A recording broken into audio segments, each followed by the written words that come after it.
সাথে মিশিয়ে দেওয়া হয়েছে। আজকে গাজা শহরের যে পানির সুপিয়ে পানির ক্ষোভগুলো ছিল, সমস্ত ক্ষোভগুলোকে বর্বর ইসরায়েলি বাহিনী বন্ধ করে দিয়েছে। গাজার যত হাসপাতাল ছিল, সমস্ত হাসপাতালগুলোকে তারা আজকে বন্ধ করে দিয়েছে। আজকে গাজাবাসীর খাবার নেই, আজকে গাজাবাসীর চিকিৎসার জন্য ওষুধ নেই, আজকে গাজাবাসীর খাওয়ার জন্য সুপ্রিয় পানি নেই, আজকে গাজাবাসীর নিরাপদ বাসস্থান নেই। এই সময়ে আমি আপনার জানাতে চাই, বিশ্ব মুসলমানকে ঐক্যবদ্ধ হতে হবে।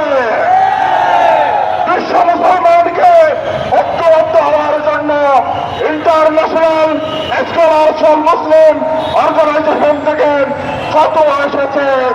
সমস্ত সাইড থেকে ইসরায়েলকে বয়কট করতে হবে, ইসরায়েলকে অর্থনৈতিকভাবে বন্ধ করে দিতে হবে, ইসরায়েলের পণ্যগুলোকে বয়কট করতে হবে।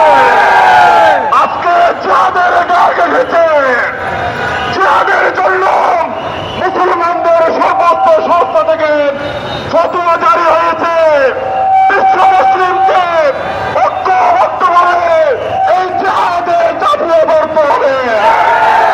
গাজার জন্য যদি জিহাদের ডাক আসে, কারাগারে যাওয়ার জন্য প্রস্তুত।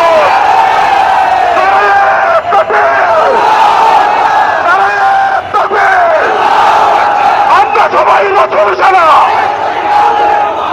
করি না বলে রে বাবা, আমরা সবাই নতুন সেনা, সবই লোলা